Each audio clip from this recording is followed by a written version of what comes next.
நம்ம எல்லாருக்குமே தெரியும், சர்வதேச அளவில் எரிபொருள், அதாவது பெட்ரோல், டீசல், இந்த எரிபொருளுக்கான விலை வந்து எல்லா நாடுகளுமே பல மடங்கு உயர்த்திக்கிட்டு வர்றாங்க. குறிப்பா அமெரிக்கா, ஈரான், இஸ்ரேல் அந்த யுத்தத்தினால பல்வேறு நாடுகளுக்கு எரிபொருள் கிடைப்பதே வந்து பெரிய பிரச்சனையா இருக்கு. ஆனால் நம்முடைய பாரதத்தினுடைய மாண்புமிகு பிரதமர் நரேந்திர மோடி அவர்கள் போர் உச்சத்துல இருந்துட்டு இருந்த அந்த நேரத்துல கூட இந்தியாவிற்கு மட்டும் பிரத்யேகமாக ஈரான்கிட்ட பேசி இந்தியாவுக்கான கச்சா எண்ணெய், அந்த எரிபொருள் கப்பல் வரலாம் அப்படிங்கிறதுக்கான ஒரு சிறப்பு அனுமதியை பெற்றுக் கொடுத்திருந்தாங்க. உலக நாடுகளே பார்த்து வியந்து போயிருந்தாங்க. இன்னைக்கு அதையெல்லாம் தாண்டி ஒரு உச்சபட்சமாக பெட்ரோல்ல வந்து 10 ரூபாய், அதாவது 1 லிட்டருக்கு 13 ரூபாயாக இருந்த அந்த கலால் வரியை 3 ரூபாயை குறைச்சிருக்காங்க. அதாவது 10 ரூபாய் குறைச்சிருக்கிறாங்க. அதே போல 1 லிட்டர் டீசலுக்கு 10 ரூபாய் கலால் வரி இருந்தது, எக்ஸஸ் டியூட்டி இருந்தது. அது ஃபுல்லாவே வந்து ரத்து பண்ணிட்டாங்க. இதனால வந்து மக்களுக்கு ஒரு பெரிய நன்மைகள் கிடைக்க இருக்குது. ஏன்னா நம்ம எல்லாருக்குமே தெரியும், பெட்ரோல் டீசல் விலை உயர்ந்துச்சுன்னா அத்தியாவசிய பொருட்களுடைய விலைவாசி உயரும், அனைத்து விலைவாசியுமே உயரும். ஒரு பெரிய நெருக்கடியை மக்கள் சந்திக்க வேண்டிய சூழல் வரும். அந்த மக்கள் மீது எந்த சுமையும் வரக்கூடாது, மக்கள் நலன்ல அக்கறை இருக்கக்கூடிய அரசாங்கம் பாரத பிரதமர் மோடி அவர்கள் இந்த அதிரடியான ஒரு அறிவிப்பை வெளியிட்டு இருக்கிறாங்க. இன்னும் சில நாட்கள்ல விலை குறைப்பு அப்படிங்கறத நம்மளே கண்கூடா பார்க்க முடியும். உலக நாடுகள் இதை விவாதிச்சுக்கிட்டு இருக்கிறாங்க.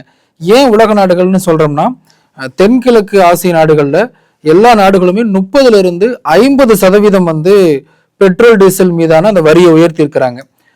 அமெரிக்க நாடுகள்ல, அமெரிக்காவில் இருக்கக்கூடிய நாடுகள்ல 20% வரைக்கும் உயர்த்திருக்கிறாங்க.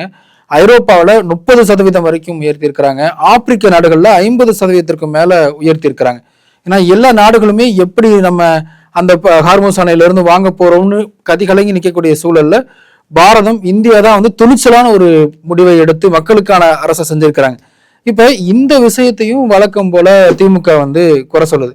என்ன குறை சொல்றாங்க அப்படின்னா, இல்ல அப்படிலாம் கிடையாது, இது உடனே குறையாது, இப்படிலாம் பிரமாத்த வேலைகள் பேசுறாங்க. சரி, அப்படி இவங்க என்னதான் பண்ணிருக்கிறாங்கன்னு பார்த்தோம்னா, ஒரு பெரிய உருட்டா 2021 ஒரு உருட்டு இருந்தாங்க. 2021 மட்டும் கிடையாது, 2024 பாராளுமன்ற தேர்தலையும் திமுகவினுடைய தேர்தல் அறிக்கையிலையும் தேர்தல் வாக்குறுதிகள்லையுமே இருக்கு. முக்கிய தலைவர்கள் எல்லாமே பேசினாங்க. பிரச்சாரத்துல போகும்போதெல்லாம் வார்த்தைக்கு வார்த்தை, மூச்சுக்கு மூச்சு இந்த வசனத்தை தான் பேசுவாங்க. 1 லிட்டர் பெட்ரோலை நாங்க 75 ரூபாய்க்கு கொடுப்போம், 1 லிட்டர் டீசலை நாங்க 65 ரூபாய்க்கு கொடுப்போம். குறிப்பா கனிமொழி அவர்கள் பேசின இந்த டயலாக்ஸ் எல்லாம் ரொம்ப ஃபேமஸா நம்ம பார்த்திருப்போம். ஆனா பிறகு திருப்பி பத்திரிகையாளர்கள் கேட்கும்போது, நாங்க அப்படியா சொன்னோம், மத்திய அரசாங்கத்தின் மேல பழிபட வேண்டியது. திமுகவோட ஸ்டைல்ல சொல்றதுன்னா ஒன்றிய அரசாங்கம் தான் செய்யணும். ஆனா உண்மை என்ன அப்படின்னா, ஒன்றிய அரசாங்கம் தொடர்ந்து இதற்கு முன்பாக, அதாவது 2022 காலகட்டத்துல ரஷ்யா உக்ரைன் போர் நடந்திருந்தப்பையும் கூட இந்த வரியை வந்து குறைச்சிருக்கிறாங்க. வரியை மட்டும் குறைக்கல, மக்களுக்கு நிர்ணயிக்கப்பட்ட அந்த விலையில இருந்தும் கூட ஒன்றிய அரசாங்கம் குறைச்சிருக்கிறாங்க. ஆனா திமுக அரசாங்கம் பிரதமர் செஞ்ச இந்த செயலுமே வந்து விமர்சிச்சிருக்கிறாங்க. இதனால உடனே எல்லாங்க விலையை குறையாது, கொஞ்ச நாள் கழிச்சு தான் குறையும், இப்படிலாம் வந்து தேர்தல் நேரத்துல பண்ணியிருக்கிறாங்க, இப்படிலாம் விமர்சிச்சுக்கிறாங்க. இது தேர்தலுக்காக தமிழ்நாட்டுக்கு மட்டும் பாரத பிரதமர் அறிவிச்ச ஒரு திட்டம் கிடையாது. இந்தியா முழுக்க இருக்கக்கூடிய எல்லா மாநிலங்களுக்காகவும் அறிவிச்ச ஒரு திட்டம் தான். எந்த மக்களுமே வந்து ஒரு நிதி சுமையை சுமக்க கூடாது, மக்கள் கஷ்டப்படக்கூடாது அப்படிங்கிற ஒரு நல்ல எண்ணத்துல செஞ்சிருக்கிறாங்க. ஆனா திமுக அரசாங்கம் 2021 சொன்னாங்க, 2024 சொன்னாங்க, இண்டி கூட்டணி ஆட்சிக்கு வந்தா நாங்க செஞ்சிருப்போம் அப்படிலாம் கதையா விட்டாங்க.